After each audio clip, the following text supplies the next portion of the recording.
What's up, everybody? Welcome back to the channel. Today I'm going to be doing a deck profile / analysis on my first place regional winner deck on Asui 3 Underwater. Let's talk about the goals of the video. The goals are really simple. I want to take and do a bit of an in-depth look at what this deck is doing, how it runs, some of the choices that I made, why things are the numbers that they are. And so strap in. This is going to be a bit of a long one. I'm going to do my best not to ramble, but I am going to make sure I get my full thoughts out.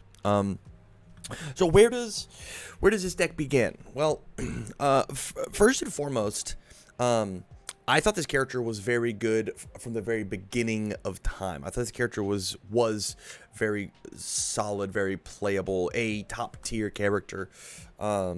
But she is a deck builder's delight. You have to. She's so agnostic in how she wants to play the game. She's not locked in to any sort of limitations or whatnot. And so, figuring out what to make with her is tough. So my starting position, my starting point for this character, big shout outs to Andrew Holder, was he made this tasty riff all highs deck that was using things like Falling Skies and using things, and this is like as soon as set 6 dropped, he did this and he showed it to me and I was like, whoa, this deck looks super fun. And it was a blast. I didn't agree with all of his choices, right? He had a lot of really good stuff. Like he played Giant Bite Detention, and TamCardwell, known Giant Bite Detention hater, wanted to take that card out immediately. Didn't like it. And so, like, as I was trying to find answers to the problems that Andrew had, right? How do I get rid of Giant Bite Detention? The deck evolved and moved. I ended up playing this deck a lot. Took it to a webcam event, and I did okay. I didn't top cut, but I did fine. I did fine with it. And started making some changes and evolving and adapting. You can find that footage, I'm sure, out on my YouTube somewhere of me playing that deck. I think maybe.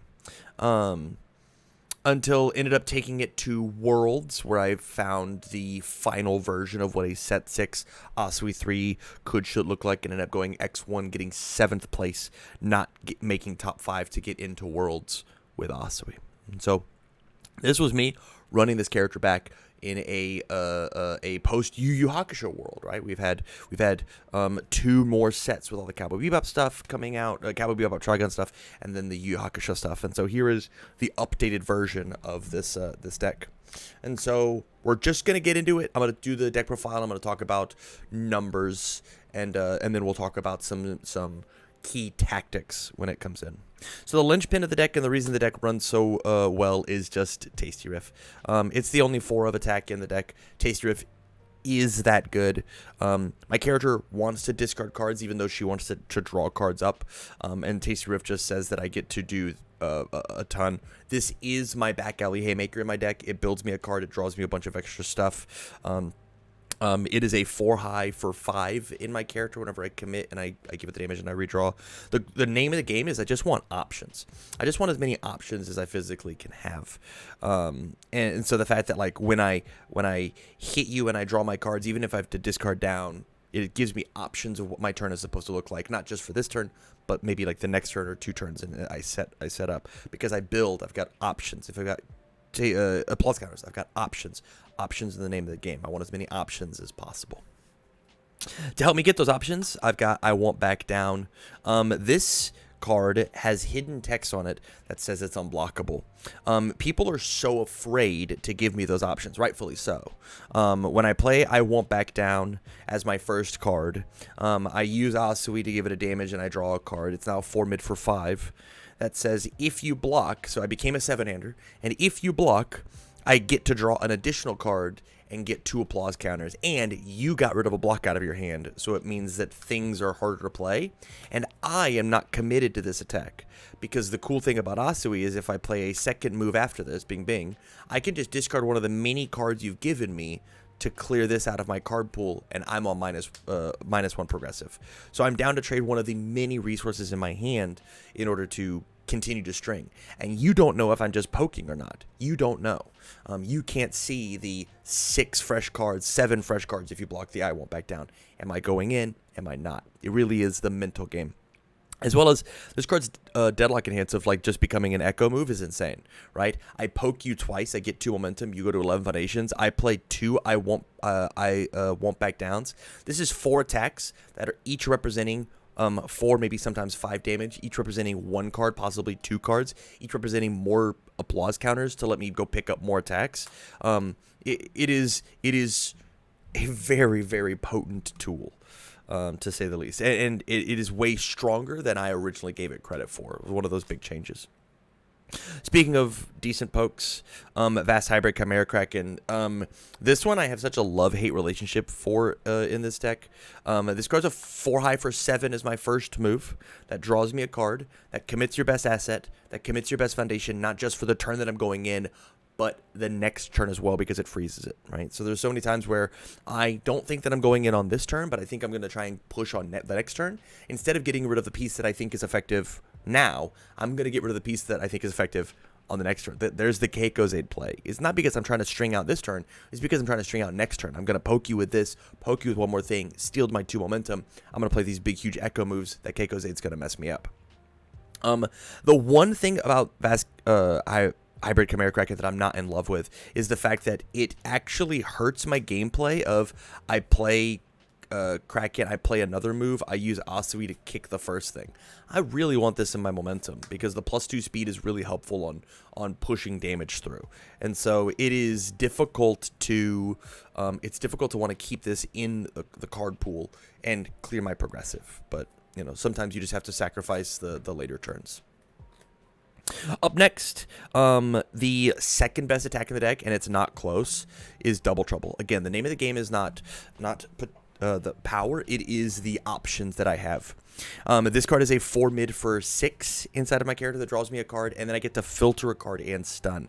If I happen to have a momentum, this is a 10-11 damage move that lets me see +1 cards and then filter 2 more cards to find a kill turn.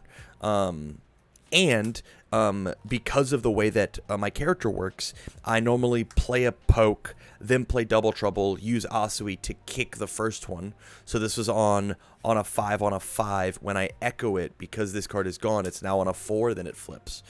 Opening with a Double Trouble is not very good.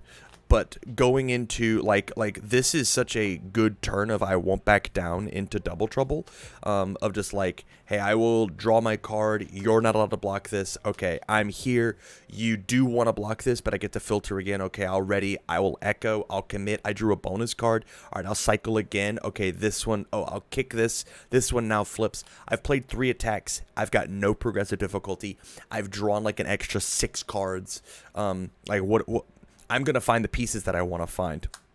This card is absolutely cracked, and it is just as potent at doing what Tsuyu wants to do in this character, just because of the amount of draw power that Asui has. It's really, really good. Next attack that we're playing is Double Battle Aura Release. I'm only playing 2 because I only own 2. There are other choices in here that are supposed to be this. If you knew my last build, this basically just replaced Tongue Whip, right? It's a 4 high for whatever damage I can make it. The only difference is Tongue Whip gives +1 speed to all of my moves. This one says draw a card. That's literally the only difference. It's a mid block instead of a low block. This is a high attack instead of a low attack, so it actually just synergizes better with other pieces in the deck. They are comparable. They are essentially squint your eyes. They're the same card. They're applying the same role. Would I be playing 4X Battle Release in my if I owned 4? The answer is for this past event I would have, because I thought it was worth it. Now I think I would only be playing 3, and I'll tell you what card I'm going to cut. Up next, we've got a bit of a throw package. It's Triple Falling Skies. This card does 2 things. One, it is a finisher, right? I have got 3 attacks in my card pool. They're all highs, especially if I'm able to open with one of these mids and then use Asui to kick it. It's like it didn't matter that it wasn't a high, because I was going to kick it anyways, right? And so the idea of I'll play I Won't Back Down into Battle or Release, kick Falling Skies, play kick I Won't Back Down, play Falling Skies. It doesn't matter that this was a mid and not a high, because it was never going to be in the card pool when I played the Falling Skies anyways. But this card is that, as well as it's honestly one of the best pokes in the deck, right? And the easy play pattern is I play Falling Skies, I make it a throw, I give it 1 damage with Asui, I redraw a card. My opponent knows this is the only attack that I'm going to be playing. And so when I go to stabilize, I want my character ready on my opponent's turn. And so this is a 5, 6, 7 damage throw without any other interaction on my board. And so my opponent goes, well, I'm not allowed to take 7, and I know there's nothing else coming. I'm going to throw away a block. Okay, well, when you block, I get to ready my character so that I can block you out. I got my 4 damage in. I got my momentum for the double trouble for the next turn, and I'm off to the races. I'm feeling great. Yeah, card's super good. Also, this 1 low block is like invaluable. Up next is 1 Jawjammer. This was a Battle Lore release replacement. This is one of the cards that was put in because I just didn't have it. Sometimes late in the game, it's a 9 damage move. This card's just really bad on turn 2. It's really, really bad in my deck on turn 2. I never want to destroy a foundation on turn 2. I just don't. I want to destroy a foundation whenever I'm going to be killing you. This card was good inside of the tournament. It is the one card that I would cut for my 3rd Battle Lore release. I just would. But it's fine. It's fine if as a cheap replacement inside of this character. Up next, we've got the block cards. We're playing double cheerful uppercut. So this card's really cool in this character for 2 reasons. Number 1, I want to block everything, but sometimes my opponent can overwhelm me and I cannot find correct block zones. So being able to block with cheerful uppercut and then build in a card face down in order to re-ready says that if I no longer have to keep my character ready, if I no longer have to draw, I can keep my character ready, and even though I've got the +1 to my progressive, I can mitigate that with Asui by committing out for the next block and then re-readying her back, right? So I use her as a renewable foundation every turn, as well as I can just take and use Asui to discard a card, to discard this card from my card pool, and I trade a card from my hand for that bonus card on my stage. And so, like, the value that you get off of a cheerful uppercut, it's very Mina 2 adjacent, right? Because of just how my character works, is I kind of get away with playing the cheerful uppercut without having the real cost of I still have to card my card pool, depending on the amount of cards that I have in my hand. And then the last card, the pound for pound, when I saw this card, it did more work than anything, was just Spirit Slash. 0 high block that says when it leaves my card pool, you get to build in a resource. So not only do you discard a card from hand to then clear -1 progressive and build a foundation, you also get to do it whenever you lift with Struggling with Studies. And so like this tactic and this tactic was just so good. This was my other Battle or release replacement. I do need to give credit where credit is due. This is all a Jose Narono tech. This was him, and I said, hey, I don't like this card. I don't want to play this card. I don't think it's going to be very valuable. And every time that I saw it in every test game, every time that I saw it in every real game, it was great. It was so good. And so big shout outs to Jose. I don't think I do as well in the tournament if I don't have this card in. If this was just what it was going to be, which was just a second copy of Jawjammer, I am not taking Spirit Slash out of my deck anytime soon. This card is better than this one of Spirit Slash is better than the 4th copy of Battle Lore release, and I'll stand by that. I think I got the enhance on this card off a singular time, but that's not what it's about. This is a 4 high for 4 that's supposed to, a 4 high for 5 that they're not allowed to really interact with. Up next, onto the actions and assets. Double referee jury, 2 in the main board, 2 in the sideboard, which I will talk about the sideboard and the choices that we made there. This card is just there for if I can't block, or more importantly, I don't want to block, because a lot of times I'm ended up being forced to block with my attacks when I don't want to. Blocking with a tasty riff sucks, man.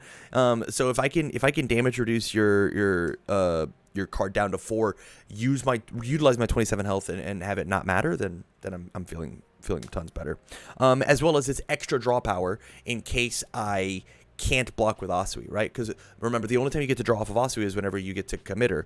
If I've got a low block in hand, I fish for a high block, I find another low block, and I've got referee jury. Well, then I play referee jury, and I go, well, now this is going to hit me. It's going to deal 4. I'm going to draw an additional card. Okay, I drew a high block. I'm safe again. I can block and then ready my character back up. Assets and actions. One, Team Dr. Ichiguy. This card's insane. It should be a one of in every single deck that can play it. This cancels, I'll be generous, 85% of the cards in the game. Just anything that's not a keyword ability. Did you play a response? Did you play, like, I was canceling Showdown with this card. On the turns that I'm trying to kill you, this just says no. Is a Deadlock ability? No.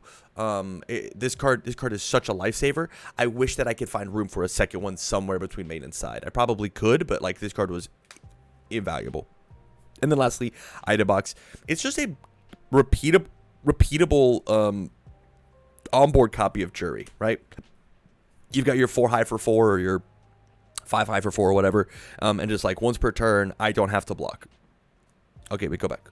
Once per turn, I don't have to block. Or more importantly, my opponent damage reduces my move all the way down to 0. My Tasty Riff, you DR'd my 3 damage Tasty Riff?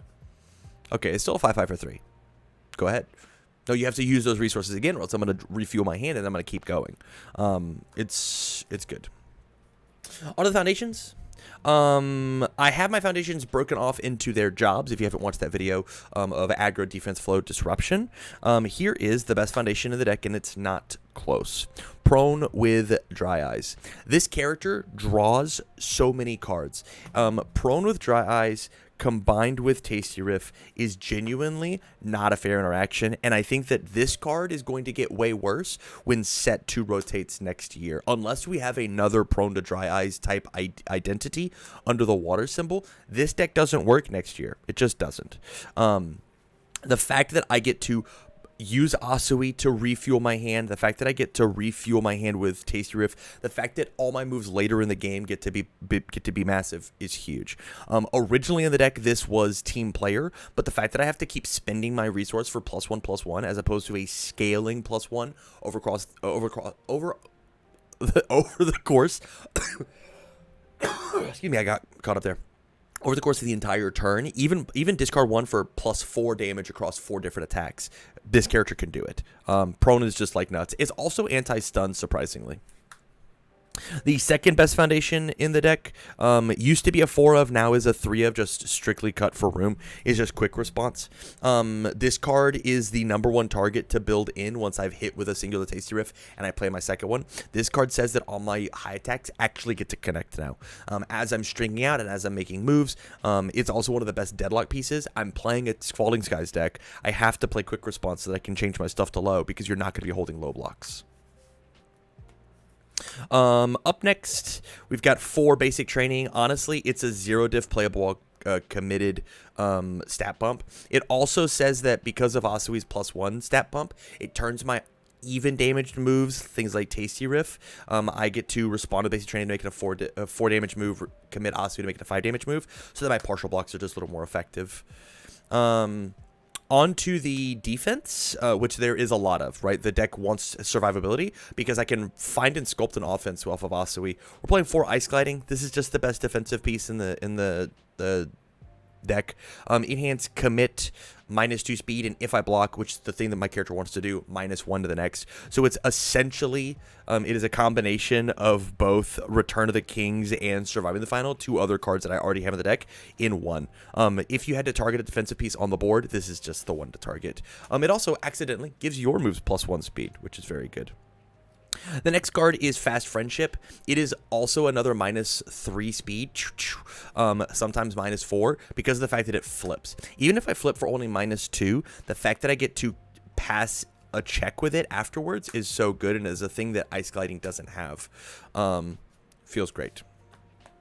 Up next, Return of the Kings. This is one of those new inclusions. I used to run Rescue Completed, but that card rotated, and so I felt like I needed one more solid enhance commit minus speed. Technically, this does block modifier, but the thing about this card is it does do block modifier, and so like this card isn't affected by speed resets.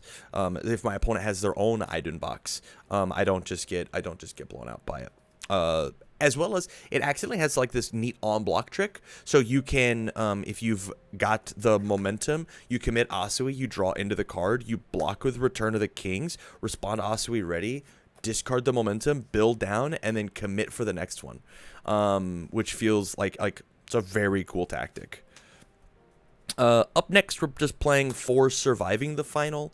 This card is great on board. This card's a good 3 high block. I always want, this is the #1 piece to build on turn 2 with Tasty Riff. Just because, like, the deck is about survivability. Eventually, I want to get there.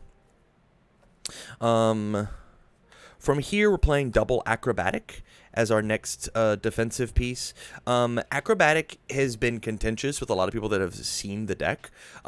This card does 2 things. #1, it is copies 5 and 6 of Surviving the Final, playable while committed, so it's a little anti-stun. It also randomly gets me out of deadlock. There was a game inside of the tournament where my opponent had a really good deadlock ability, and I was going to build to 11 with this combo here. So I was going to be able to go Spirit Slash into Double Trouble, pitch the Double Trouble out of my card pool with Asui, and I'll build one. Well, my Double Trouble is already a 2-speed move, the most blockable move of all time. If they want to block it, they can. I just destroyed my committed foundation to give it -1 speed, then pitched this, and then built the top card of my deck into my stage face down. And it was like, it's a very cool tactic there. And lastly, and the most important part, is after you block with this incredible 2 mid block, it clears your card pool. So it is a re-ready of Asui, as well as a second use of the once per turn on Asui to clear your card pool on block, right? It's that same trick we talked about here, right? Of after block, clear the card pool. Acrobatic just does it for free, on a better zone, on a more prevalent zone. And then this last card I put into my defense is it's a little weird, but it's just Syndicate Target. This card's a 0 low block in my deck, which is massive, right? I have a 0 high block in the version of Spirit Slash. Here is a 0 low block in Syndicate Target. You could argue that this is also a flow card at the 0/6 and the best target to flip with Battle or Release. I'll find it. The best target to flip with Battle or Release, because it doesn't do anything in the stage. But this card is just, it's a 0 low block that gets to re-ready my character. And that's really what's important about this one. Onto the flow cards. We've got 4 problem solving. This card was one of those cards that I was like, ew, yuck, I want to have feeling cute in my deck instead. And this card instantly went up to a 4 of, strictly due to Asui's plus to my check. And then we used to, I would look at Tasty Riff and go, well, it's not being discarded during the combat phase, so I don't get the +1 to the check. This card discards during the combat phase, and this card discards during the combat phase. Looking at my opponent and playing Double Trouble as the second card, and then discarding problem solving and saying that I can't fail my 3rd attack as the echo to Double Trouble is incredible. Looking at Prone to Dry Eyes and saying not only is my move going to get +1 damage, but it's also going to get +1 to my next check to play a card. Hey, I'll play this Falling Skies on a 7, check a 6, just kidding, it was a 7. I'll commit no resources as my fourth attack that I've played, and got plus to my damage. Just incredible. It's so good. And then lastly, this card not only has that synergy that works with my character's discarding as well, but it also says that if you stun me, it's as good as keeping Aerie safe. I'll stun it, I'll ready it back. Great. You have to stun me an additional time for it to actually stay committed. So fighting things like Toga 3 or Snack Time or any of those things, this card is insane. I thought that this combined with the 3 copies of Prone was all the stun hate that I needed, and I was absolutely right. Absolutely right.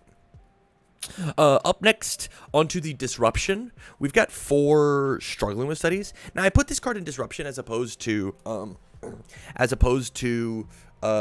defense, because what this card actually does is this card says that when I block with my attack cards and I'm re-readying things with Asui, it is giving me a chance to flip and pick my attack cards back up.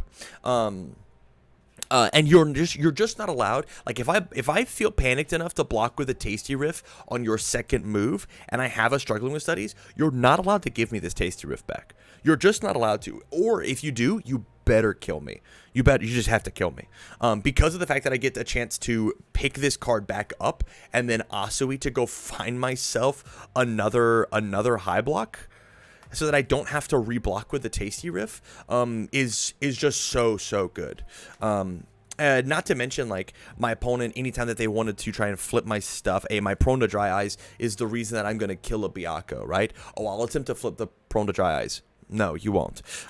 This card just, like, said that my opponent had to make weird decisions, which is exactly why I think it belongs in the disruption pile, as opposed to, it's a bonus block. I don't actually care about that. The other cool thing that you get to do with this, and I think I mentioned it before, was you get to just use referee jury multiple times, and you can, even on the same attack, like I did this one time during the tournament, my opponent played like it was versus younger Togoro. They played battle or release. They pumped it with itself, and I referee juried it back down to 4, and then they pumped it again, and I flipped, struggling to pick it back up on this attack, and I put it back down to 4. So now when this battle or release hit me, I drew 2 cards off of the same jury, and then get more off of this. And so, like, there's definitely cool lines that you get to do with struggling. My next disruptive piece is just double Lost in Thought. A lot of times I don't really care about onboard pieces. I don't really care about them. But this card says that, like, in deadlock, snack time isn't a problem anymore. The other cool thing this card does is I knew that Younger Toguro was going to exist in the format, and so whenever Younger Toguro builds a card randomly off the top of my deck, I get to take in Lost in Thought their piece, and I'll pick up my Tasty Riff, and so you didn't see that I just grabbed an extra attack. And so, like, hiding things in my pocket was very good. There was one point where I did that in the tournament, and I found myself a second double trouble when I had 2 momentum. So I went double trouble, Lost in Thought, double trouble, and was able to clean up a game that way.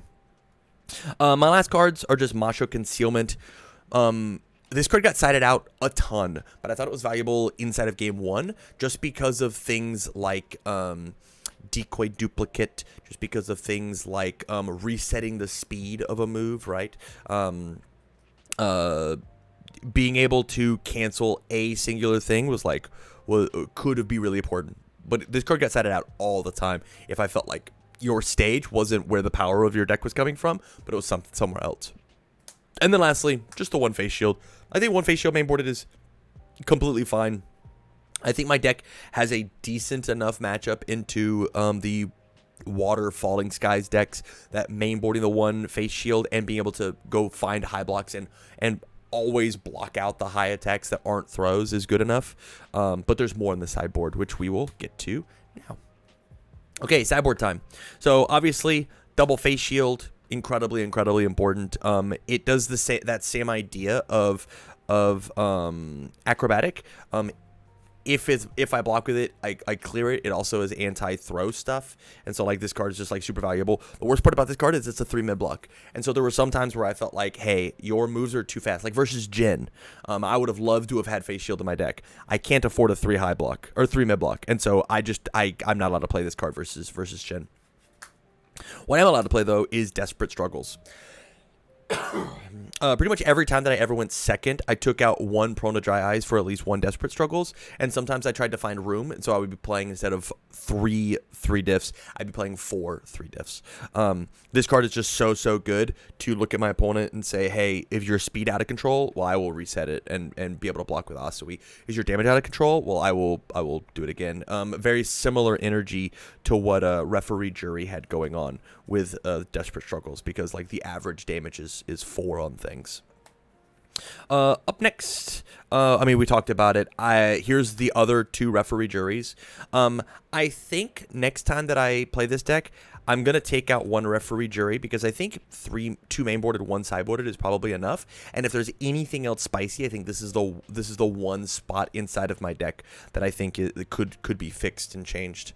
I'm not exactly positive yet, but I found it really hard to put in the 4th copy. Like, what do I take out of my main board to put in the other copy? Here is where the Macho came out, like, a lot of the time, of just, like, if you're on board, foundation answers don't matter, then that means that your attacks are really potent, and I will stop your attacks from happening. Next, we had double Cheerleader.